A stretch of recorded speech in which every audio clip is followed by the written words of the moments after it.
All right, so much, sir. See you now. See you all.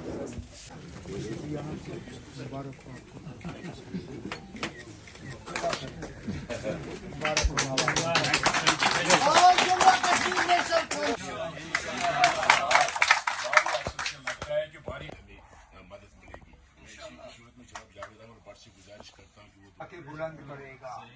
हालांकि था वो बड़गाम का, आप उसको जानते नहीं थे।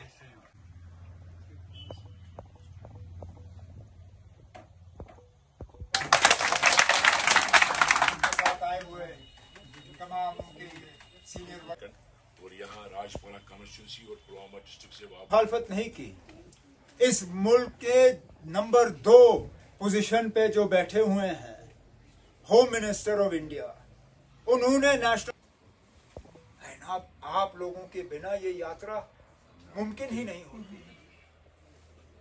ये यात्री कश्मीरी मुसलमान के कंधों पे सवार होके यात्रा करते हैं।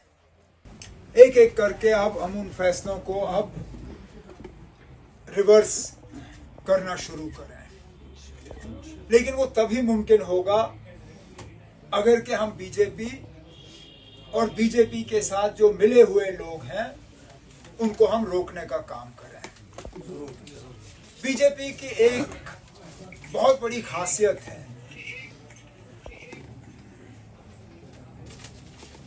उन्होंने अंग्रेजों से कुछ सीखा नहीं सीखा, एक चीज ये सीखा किस तरह किसी को इस्तेमाल करके फेंकना है। अगर आप पिछले 5-6 साल जम्मू कश्मीर का देखें तो शायद ही कोई ऐसा है जिसने इस दौरान बीजेपी की मदद ना की हो, जिसको उठा के इन्होंने पटका नहीं दिया। उस वक्त के गवर्नर जिसके दस्तखत से हमारा झंडा, आईन, हमारी पहचान, वकार, सारा कुछ हमसे छीना गया, उसको पता ही नहीं था तो उठा के उसको यहां से निकाल दिया। उसके बाद जिसको भेजा उसका भी वही हाल। जिन जिन अफसरों ने इनका काम किया आज वो कहीं के नहीं। जिन जिन अफसरों ने इनके इशारों पे नाचा, एक के बाद एक उनको बेइज्जत करके यहां से निकाला। और जिन सियासतदानों ने इस दौर में उनकी मदद करने की कोशिश की, उनकी हालत आपके सामने है। अब किस किस के हम नाम लें जिन्होंने कहीं ना कहीं बीजेपी की यहां तक आते हुए मदद नहीं की। अगर 2008 से हम शुरू करें तो रियाज साहब ने सारा खाका आपके सामने खींचा। अगर हम 2019 के बाद की बात करें तो यहां कई ऐसे लीडर हैं जिनके कंधों पे दिल्ली ने हाथ रखा, कहा बस आप ही चलो, हम आपके साथ हैं। माली मदद, सिक्योरिटी की मदद, सारा कुछ इंतजामिया उनके पीछे। लेकिन जब लगा कि उनके पैर अब फिसलना शुरू कर गए, दिल्ली ने उनके ऊपर से भी हाथ अपना हटा दिया। चाहे बुखारी साहब हों, चाहे आजाद साहब हों, चाहे हमारे सजाद गनी लोन साहब हों। मुझे अफसोस उन लोगों के लिए होता है जिन्होंने इन लीडरों पे भरोसा किया, जिन्होंने सोचा कि ये लीडर आपके लिए, आपके घर के लिए, इस कौम के लिए कुछ बेहतर हासिल करेंगे, लेकिन फिर कुछ नहीं हुआ। मुझे अफसोस अमीन भट्ट जैसे लोगों के लिए है जिन्होंने सारा कुछ छोड़ के आजाद साहब के पीछे चले, ये सोचते हुए कि आजाद साहब एक ऐसे लीडर हैं जो कि उनकी रहनुमाई करेंगे, उनकी लीडरी करेंगे। लेकिन जब पीछे मुड़ के देखा तो कोई था ही नहीं। अरे उसके लिए तो कांग्रेस वाले हमसे टिकट ले रहे थे कि हम अमीन को वहां से तोड़ के लाएंगे, आप टिकट दो। हमने कहा पहले लाओ फिर बात करो। अब अमीन को लगता होगा कि काश उस वक्त उसने कांग्रेस का हाथ थामा होता, शायद उसका मुस्तकबिल अलग होता। और यही हाल बाकियों का।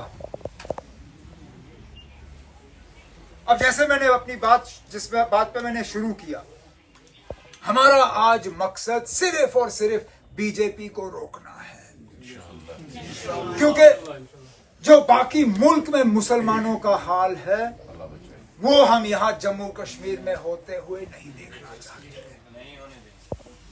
जो कर्नाटका में स्कूल और कॉलेज जाती हुई बच्चियों के साथ हुआ, जो यूपी में हमारे मदरसों के साथ हुआ, जो रस्तों पे जहां से उनकी यात्रा गुजरती है वहां के दुकानदारों के साथ हुआ, जिनको कहा गया कि अपने दुकान के बाहर मालिक का नाम लिखो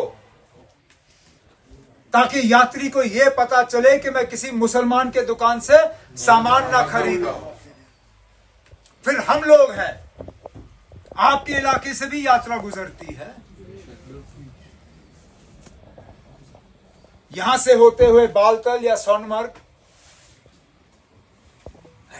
आप लोगों के बिना ये यात्रा मुमकिन ही नहीं होती। ये यात्री कश्मीरी मुसलमान के कंधों पे सवार होकर यात्रा करते हैं, लेकिन ये इतने फिरका परस्त लोग हैं कि इनको बाकी मुल्क में मुसलमानों के खिलाफ जहर फैलाने के अलावा और कुछ नहीं आता। अब ये यहां बीजेपी और उनके जो खैर खां हैं वोट मांगेंगे, लेकिन उनसे जरा पूछे खुदारा, उनको इस मुल्क में इतने करोड़ मुसलमानों की आबादी में एक भी ऐसा काबिल मुसलमान नहीं मिला जिसको पार्लियामेंट में भेज के ये मिनिस्टर बनाते। आज 16% आबादी, मुल्क की 16% आबादी मुसलमानों की है, लेकिन इस मुल्क के काबिना में एक भी मुसलमान वहां नुमाइंदगी करने के लिए नहीं है। तो फिर वो लोग जो आज फख्र से दावा करते हैं कि अगली वजीर आजम वजीर आला की कुर्सी का फैसला उनकी जमात करेगी, जो मैंने कल 2 जमातों से सुना, एक जिसके साथ आपका बीच में वास्ता रहा है और एक जिनका मेरे साथ पिछले इलेक्शन में वास्ता रहा, दोनों ने कहा है कि वो आने वाले वजीर आला का फैसला करेंगे, लेकिन दोनों इस बात पे खामोश रहे कि वो वजीर आला बीजेपी का नहीं होगा। ये गौर करने वाली बात है, क्योंकि हकीकत यह है कि जो वोट नेशनल कॉन्फ्रेंस और हमारे अलायंस को नहीं जाएगी, वो वोट सीधा सीधा बीजेपी के